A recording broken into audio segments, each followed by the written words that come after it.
तो सबसे पहले शुरू करते हैं हम लोग कि इलेक्ट्रिक चार्ज क्या होता है। इलेक्ट्रिक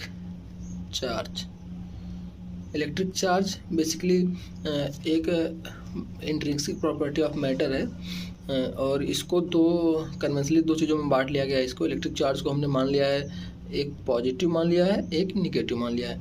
और पॉजिटिव निगेटिव किस बेसिस पे माना है? पॉजिटिव चार्ज वो होते हैं कि जो अपने से चार्ज किसी और को दे देते हैं, वो पॉजिटिव होते हैं। इलेक्ट्रॉन्स जो किसी को डोनेट कर देते हैं वो हो जाते हैं पॉजिटिव, और जो इलेक्ट्रॉन एक्सेप्ट कर लेते हैं उनको बोल देते हैं निगेटिव चार्ज। ठीक है, तो ये हो गया इलेक्ट्रिक चार्ज पॉजिटिव और निगेटिव का। ऐसे कंडक्टर्स और इंसुलेटर्स क्या होते हैं? कंडक्टर्स और इंसुलेटर्स का सीधा सा मतलब है कि कंडक्टर्स वो होते हैं जो आपका इलेक्ट्रिसिटी को या फिर इलेक्ट्रॉन के फ्लो को सपोर्ट करते हैं, वो हो गए कंडक्टर्स। और इंसुलेटर्स आपका वही हो गए जो कि इलेक्ट्रॉन्स के फ्लो को नहीं सपोर्ट करते, वो इंसुलेटर्स हो गए। एक और आता है मटेरियल इन दोनों के बीच में आता है जो सेमीकंडक्टर होता है। वो इलेक्ट्रॉन के फ्लो को सपोर्ट तो करता है लेकिन उतना अच्छे से नहीं करता जितना कंडक्टर करता है, और ऐसा भी नहीं कि उसमें से बिल्कुल भी इलेक्ट्रॉन ना जाए। मतलब इंसुलेटर्स से और कंडक्टर्स के बीच की है वो होता है सेमीकंडक्टर्स आपका।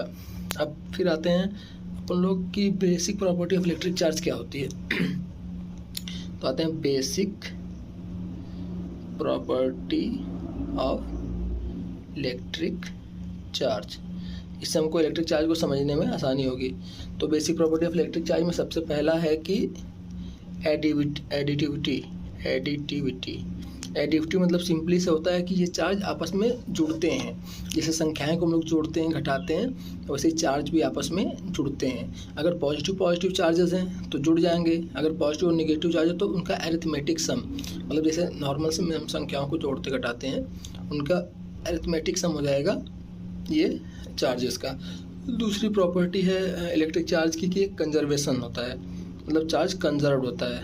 कंजर्व्ड इसका मतलब क्या है? इसका मतलब क्या है कि हम न कोई नया चार्ज पैदा कर सकते हैं, न कोई चार्ज ख़त्म कर सकते हैं।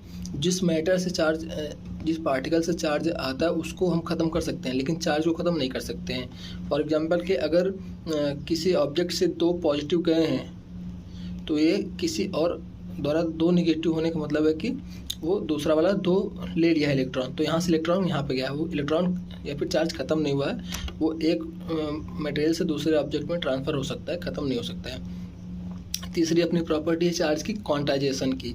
क्वांटाइजेशन का सीधा सा मतलब होता है कि क्वांटाइजेशन कि ये चार्ज जो ट्रांसफ़र होते हैं एक ऑब्जेक्ट से दूसरे ऑब्जेक्ट में, जो चार्ज ट्रांसफ़र होते हैं ये होते हैं एक डिस्क्रीट यूनिट के फॉर्म में, जिसे हम ई बोलते हैं।